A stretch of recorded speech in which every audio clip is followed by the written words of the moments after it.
Assalamualaikum warahmatullahi wabarakatuh. Waalaikumsalam warahmatullahi wabarakatuh. Di sini saya sebagai moderator dari kelompok 3 mengenai tugas akuntansi keuangan menengah 1 dengan dosen pengampu yaitu Ibu Friatmi dan Kak Suci, asdosnya. Selanjutnya, saya akan memperkenalkan diri dan rekan-rekan saya juga akan memperkenalkan diri. Perkenalkan, nama saya Anissa Rimauliani dengan NIM 230530004. Selanjutnya, rekan saya Fatana Rasida dengan NIM 230530012. Dan rekan saya satu lagi, Salsabila Rahmatul Usni dengan NIM 230530103.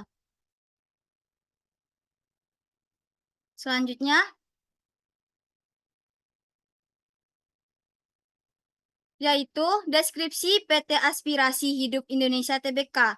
PT Aspirasi Hidup Indonesia Tbk atau ACES, sebelumnya PT AC Harvard Indonesia Tbk, Master Franchise atau pemegang lisensi merek ICE Harvard USE di Indonesia, mengoperasikan toko retail yang menjual peralatan rumah tangga dan produk gaya hidup. Toko pertamanya dibuka pada tahun 1996 di Tangerang. AC Hardware adalah koperasi milik pengecer di mana pemilik independen mengoperasikan sebagian besar lokasinya, meskipun AC terkadang dianggap sebagai sistem waralaba atau pewaralaba, atau bisa disebut juga dengan pengecer AC. Tidak hanya memiliki toko individual, namun juga merupakan pemegang saham dalam organisasi. Selanjutnya, masuk ke pertanyaan yang akan dijelaskan atau disampaikan oleh rekan saya, Salsabila Rahmatul Usni. Kepada rekan saya, dipersilakan. Baik, terima kasih kepada moderator. Baik, saya akan membacakan pertanyaan yang pertama.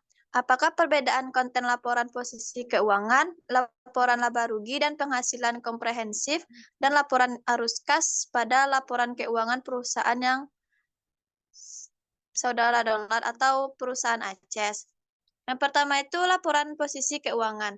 Laporan ini menunjukkan posisi keuangan perusahaan pada titik waktu tertentu, seperti akhir periode akuntansi. Laporan ini menyajikan aset yang dimiliki perusahaan, kewajiban atau utang perusahaan, dan ekuitas pemilik nilai yang dimiliki oleh pemegang saham. Contoh isinya yaitu seperti yang terdapat dalam laporan posisi keuangan PT Aspirasi Hidup Indonesia Tbk, yaitu aset yang terdiri dari aset lancar, aset tidak lancar, aset keuangan tidak lancar, atau aset tetap. Liabilitas terbagi yaitu menjadi dua, liabilitas jangka pendek dan jangka panjang. Dan adanya ekuitas. Bentuk format yang digunakan PT Aspirasi Hidup Tbk yaitu vertikal, seperti pada gambar yang tertera di layar. Lanjut. Dalam laporan posisi keuangan, pada PT ini diketahui jumlah aset sama dengan liabilitas dan ekuitas dengan nominal Rp 7247063894294294. Yang kedua, laporan laba rugi dan penghasilan komprehensif. Laporan ini digunakan untuk mengetahui laba atau rugi yang diperoleh serta penghasilan lain yang tidak tercatat dalam laba rugi. Laporan ini mencakup pendapatan, beban, laba atau rugi operasional, pendapatan, dan beban non-operasional, serta laba atau rugi bersih. Penghasilan komprehensif meliputi item-item seperti keuntungan atau kerugian yang belum direalisasi dari investasi, penyelesaian nilai tukar, dan lain-lain. Yang ketiga, laporan arus kas. Laporan ini memberikan informasi tentang aliran kas masuk dan keluar perusahaan selama periode 2020. Laporan ini dibagi menjadi 3 bagian, arus kas dari aktivitas operasi, arus kas dari aktivitas investasi, dan arus kas dari aktivitas pendanaan. Di dalam PT ini diketahui kas pada akhir periode bernominal 2197848011023 yang dimana tertera pada layar. Sekian dari saya kembalikan kepada moderator. Baiklah, untuk pertanyaan selanjutnya akan disampaikan oleh rekan saya, yaitu Fatana Rasida. Kepada Fatana Rasida, dipersilahkan. Terima kasih moderator. Pertanyaan kedua yaitu apa saja yang dijelaskan pada masing-masing laporan tersebut. Yang pertama itu ada laporan posisi keuangan. Dalam laporan posisi keuangan tersebut dapat kita ketahui terdapat akun-akun seperti aset lancar, kas, piutang, persediaan, dan lain-lain. Dan selain itu ada aset tidak lancar, seperti piutang pihak relasi, aset hak guna, dan lain sebagainya. Selain itu ada aset tetap, liabilitas, seperti liabilitas jangka panjang, dan liabilitas jangka pendek.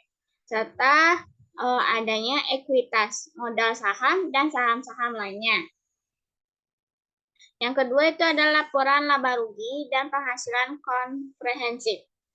Dalam laporan ini terdapat akun-akun seperti penjualan, yaitu penjualan konsinyasi bersih dan beban lain-lainnya. Yang ketiga itu ada laporan arus kas. Dalam laporan ini terbagi menjadi 3 bagian, yaitu arus kas dari aktivitas operasi, yaitu penerimaan dari pelanggan, pembayaran pajak, dan bunga. Arus kas dari aktivitas investasi, seperti perolehan properti, aset tetap. Serta arus kas dari aktivitas pendanaan, saham treasury, pembayaran kepada pihak relasi, pembayaran dan penerimaan utang bank. Hanya sekian dari jawaban saya kembalikan ke moderator.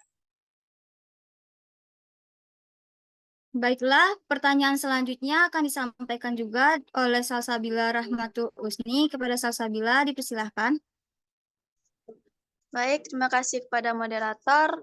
Selanjutnya pertanyaan ketiga. Jelaskan apa saja yang hal baru saudara kenal dari laporan keuangan tersebut. Yang pertama itu dari laporan posisi keuangan. Yaitu yang pertama itu properti investasi adalah kegiatan membeli, memiliki, menyewakan, mengelola, atau menjual properti dengan tujuan mendapatkan keuntungan finansial. Aset pajak tangguhan adalah jumlah pajak yang kurang dibayar oleh perusahaan yang akan dibayarkan di masa datang. Beban akrual adalah pengeluaran yang terjadi sebelum uang tunai dibayarkan, tetapi ada juga kasus di mana uang tunai dibayarkan sebelum pengeluaran terjadi. Dan saham treasury adalah saham yang dibeli kembali oleh perusahaan penerbitnya dari pasar sekunder. Yang kedua, laporan laba rugi dan penghasilan komprehensif. Yang dimana itu terbagi dua, yaitu penjualan konsinyasi adalah sebuah perjanjian bisnis di mana satu pihak yang disebut konsinyor menyerahkan barangnya kepada pihak lain yang disebut konsinye untuk dijualkan dengan komisi. Yang kedua, beban pajak final adalah pajak yang dikenakan dengan tarif dan dasar pengenaan pajak tertentu atas penghasilan yang diterima atau diperoleh selama tahun berjalan. Dan yang terakhir, laporan arus kas. Yaitu deposito berjangka adalah jenis simpanan yang memiliki jangka waktu tertentu dan penarikan dana hanya dapat dilakukan pada waktu yang telah disepakati. Lanjut, nah.